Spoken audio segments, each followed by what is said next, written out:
This video is sponsored by Kuabu, Atlassian Gold Solution Partner and the Marketplace Partner. Your support engineers always get the work items that are indeed open, but also it's hard to actually distinguish what is a low priority, what is a high priority from which users, and etc.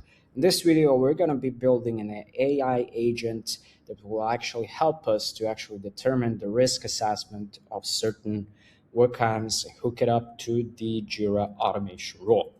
Let's start with building our agent. From the Rovo Studio, I'm going to be copying and pasting this content that I have. And the important to actually emphasize on is the sections of this agent. So we have identity purpose, context and data looks, evaluation logic, actions to execute, what is the output formatting going to be. So this is the output formatting that's going to be.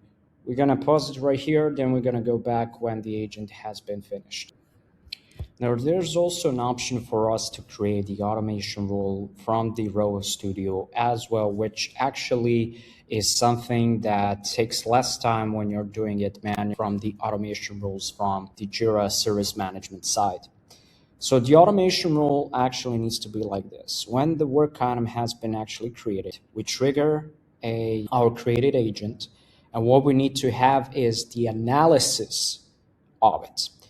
Now, this is only the part of the automation itself. It was a great effort, but also what we need to have is, if we are having within the Rovo itself such an option where we are having condition, and we're going to say within the condition itself, the first one that we're having is going to be the Rovo response itself. So it's going to be an agent response and equals to critical. Now what is going to happen is we're going to go to our action right here.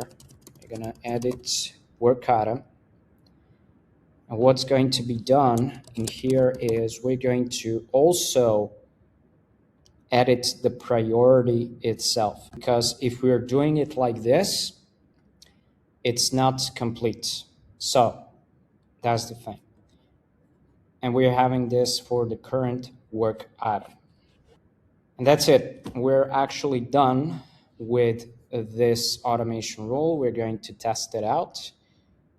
And now I'm going to say urgent response needed from SecOps team. And I'm going to have it in here. Now for the priority, I'm going to be listing this as informational. And we're going to see what's going to happen here. This has been created. We're going to view our task right now. And what we're actually expecting is the response from the comments of the automation rule itself. And there we go. We have it. And now is what we're having is customer tier, what it is, who actually is the reporter, evaluated risk is high, urgent response needed, and SecOps. Priority changed from informational to high, which is something that has been defined as well. There's also the labels that have been added as well, such as Robo triage and VIP escalation risk as well. So there we go. Now where we have it is the drafted response. So as we can see, this is the internal note or the internal comment itself that is not presented to the customer. That's something that you need to be aware of. And from the rest of it, basically that's it. If you liked this video, don't forget to give it a thumbs up and also subscribe to Jira Bro for more content like this.